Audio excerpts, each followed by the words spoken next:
Դուք թույլ եք տալիս, որպեսզի այդ մարդիկ, ովքեր միլիոնավոր դոլարներ են ստանում Կրեմլից, ձեզ օգտագործեն, թե ոչ։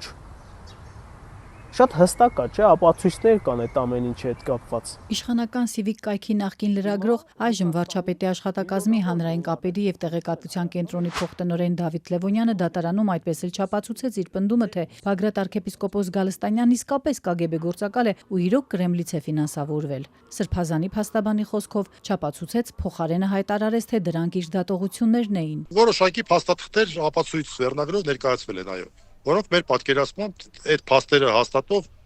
մեղմ ասած չեն։ Այսինքն կարելի է մարդուն որպես ցանկացած այսպես պիտակ կպցնել, հետո ասել դե ես այդպես էի կարծում։ Դա կարծիքի հարց չի, դա փաստի հարց։ Առաջին ատյանի դատարանն օրերս հիմք ընդունելով Դավիթ Լևոնյանի բերած փաստարկները եզրակացրել է, նա ընդհանրապես ներկայացրել է իր անհանգստությունը քաղաքական կամ հասարակական թեմայի վերաբերյալ։ Հիմա էլ արդեն միլիոնավոր դոլարներ են ստանում Կրեմլից, ինչի համար, որպեսզի պատերազմ հրահրեն հայ-ադրբեջանական սահմանին։ Իսկ թե ինչու, պատասխանը նախորդ տեսանյութում ես ասել եմ, որպեսզի հապ զորքեր տեղակայվեն այնտեղ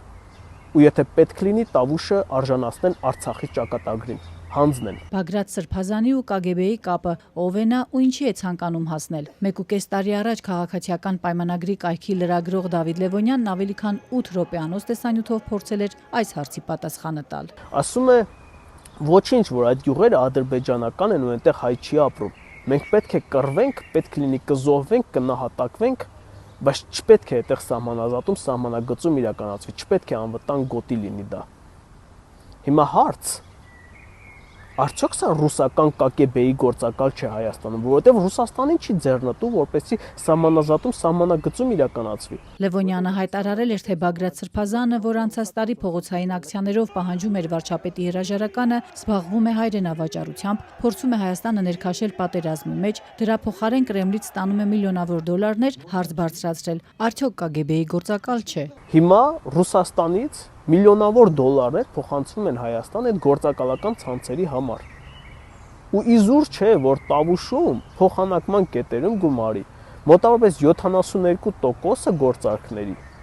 կատարվել է ռուբլով։ Դատարանը եզրահանգել է, որ Դավիթ Լևոնյանը չապացուցված այս պնդումներով նպատակ չի ունեցել արատավորել Գալստանյանի պատիվն ու արժանապատվությունը, այլ ներկայացրել է իր բացասական կարծիքը, քննադատությունը arczepiskoposի գործողությունների վերաբերյալ։ Բանտում գտնվող հոգևորականի փաստաբան Ռուբեն Մելիքյանի կարծիքով դատարանն անկողմնակալ չէր, ընդ որում դեռ ամռանը պետք է հրապարակեր իր որոշումը, բայց այն հետաձգել էր Բագրատ Գալստանյանի ու նրա համախոհների ահաբեկչության փորձի քրեական գործից հետո։ Այս որոշումը դժվար է դիտել որպես անկողմնակալ դատարանի կողմից կայացված որոշում, եւ մենք գործ ունենք ընդհանրապես առաջի ատյանի դատական ակտի հետ, պարտադիր դա բողոքարկվելու է եւ մեր դիրքորոշումները մնում են նույնը, որ այստեղ ուղղորդված մոտեցում կա, այստեղ կա հստակ նպատակ անձի պատիվը արժանապատվությունը նսեմացնելու եւ հասարակության մեջ ինչ որ գաղափարներ ներմուծելու, որը ոչ քաղաքական նպատակ է։ Դատարանը դրա հետ չի համաձայնվել եւ Հայաստանի Հանրապետությունում դատական իշխանության վիճակից ելնելով կարելի ասել շատ զարմանալի չի։ Այժմ վարչապետի աշխատակազմում բարձր պաշտոն զբաղեցնող նախկին լրագրողը չցանկացավ անդրադառնալ այս գործին, ասաց միայն, որ իր դիրքորոշումը հայտնել է դատարանում։ Իսկ դատարանում նա պնդել էր միայն, որ զրպարտելու ու վիրավորելու միտում չի ունեցել, ընդհանրապես արտահայտել է իր գնահատողական մոտեցումները, իսկ դրանց համար հաշվի առել ստեղծված վիճակը, ընդգծել, թե տեսան, որ Բագրատ Սրբազանի շարժմանն աջակցել են եւ երկրորդ եւ երրորդ նախագահները եւ Ռուսաստանի Դաշնությունից մի շարք մարդիկ։ Օրինակ է բերել որոշ ռուսաստանաբնակ հայերի Արշակ Կարապետյանին, Միհրան Պողոսյանին, Ռուսաստանի հայերի միության նախագահ Արա Աբրահամյանին ընդգծել, թե Ռուսաստանից այստեղ նույնիսկ կուսակցություններ են բացում, քաղաքական աջակցություններ են հայտնում։ Նաև ասել էր, մինչ օրս չի տեսել փաստաթուղթ, որում երևում է, թե որտեղից են գալիս իր նշած այդ գումարները։ Սա հստակ երկակի ստանդարտների հարց է։ Փաստաբան Մելիքյանը երկակի ստանդարտների օրինակներ է բերում։ Նույն իրավապահները ոչ թե քաղաքացիական, այլ քրեական պատասխանատվության են փորձում ենթարկել արցախցի իրավապաշտպան Ղարիբ Բաբայանին,